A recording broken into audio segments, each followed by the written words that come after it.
আসসালামু আলাইকুম গাইস। আমি আজকে আপনাদের সঙ্গে শেয়ার করব তেলাকুচু পাতার সহজ সুন্দর একটি রেসিপি। বাড়িতে থাকা সহজ কিছু উপকরণ দিয়ে তৈরি করে নিতে পারবেন এই রেসিপিটি। তার জন্য প্রথমে আমি এখানে কিছু আলু স্লাইস করে নিয়েছি এইভাবে।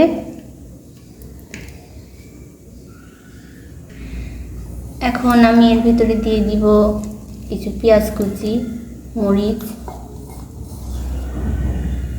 আপনারা আপনাদের স্বাদ মতো মরিচ দিয়ে নেবেন, যেরকম ঝাল খেতে পছন্দ। আমি একটু ঝাল ঝাল পছন্দ করি, এই কারণে আমি একটু বেশি পরিমাণে মরিচ দিয়ে নিয়েছি। তারপর আমি এর ভিতরে অ্যাড করব সামান্য পরিমাণ লবণ, স্বাদ মতো। পাতা এবং আলু অনুযায়ী যতটুকু প্রয়োজন আপনারা দিয়ে নেবেন। একটুখানি হলুদের গুঁড়া,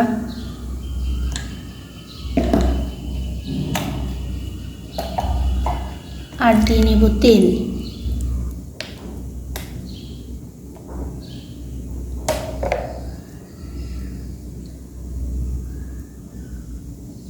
এবার এটাকে ভালোভাবে মাখিয়ে নিতে হবে। মাখাটাই হচ্ছে আসল।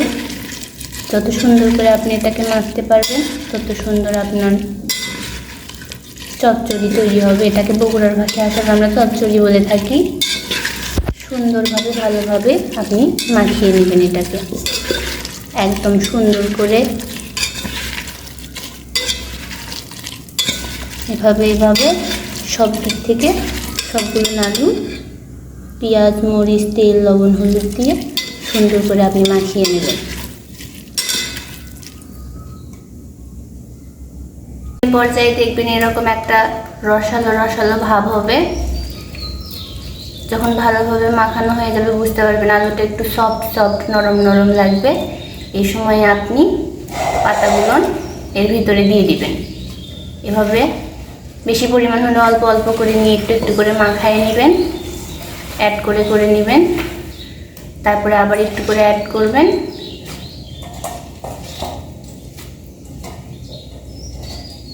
তবে সবটুকু পাতা দিয়ে সুন্দর করে মাখায় নেবেন।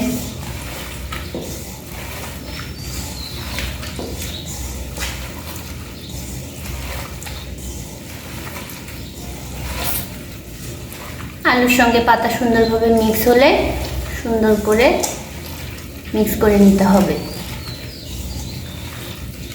এ পর্যায়ে আমি এর সঙ্গে অ্যাড করব মাছ। তার আগে মাছ দেওয়ার আগে আমি একটু লবণ চেক করে নেব যে এর ভিতরে লবণ ঠিক আছে কিনা।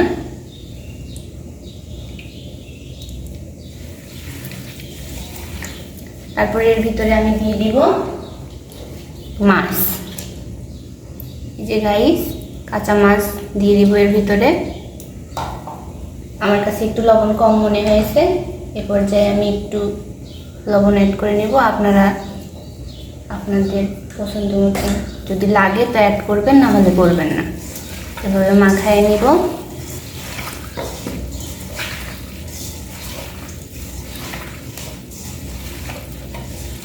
তারপরে এটাকে এভাবে সুন্দর করে পাতিলে বসায় দিব।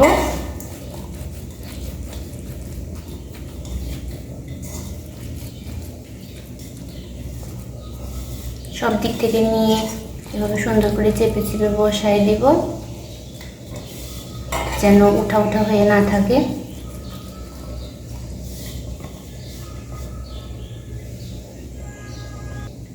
তারপরে এভাবে বসায় নেওয়া হয়ে গেলে এখানে আমরা পানি অ্যাড করবো। আমি 1 কাপ পরিমাণ পানি নিয়েছি।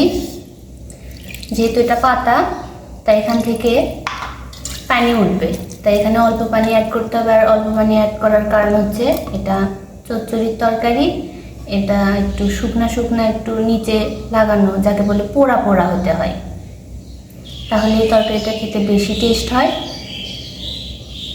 তারপরে এটাকে ঢাকনা দিয়ে এবার চুলাতে বসাই দিব। এখন এইভাবে 10 থেকে 15 মিনিট বা আপনার ঢাকনা খুলে চেক করে দেখবেন পানি শুকিয়ে গেছে কিনা। তো গাইস, চলে আসলাম 15 মিনিট পরে। এ পর্যায়ে তরকারিটা ঠিক এরকম দেখতে, এরকম যখন দেখবেন পাতিলটা কীভাবে ধরার পরেও তরকারির দিকে আসছে না, তখন বুঝবেন এ পর্যায়ে হয়ে গেছে। নিচে সুন্দর একটু লালচে লালচে পোড়া পোড়া, দেখতে অনেক সুস্বাদু, খেতেও অনেক মজাদার। তো এটা আমাদের বগুড়ার ভাষায় চচ্চড়ি বলে, এবং তেলাকুচুকে আপনাদের এলাকায় কী বলে অবশ্যই কমেন্ট করে জানাবেন। আর অবশ্যই একবার ট্রাই করে দেখবেন, একবার খেতে বারবার খেতে মন চাইবে। এতক্ষণ আমার ভিডিওটিকে দেখার জন্য অনেক অনেক ধন্যবাদ। আর ভালো লাগলে অবশ্যই আমার চ্যানেলটিকে সাবস্ক্রাইব করে দেবেন।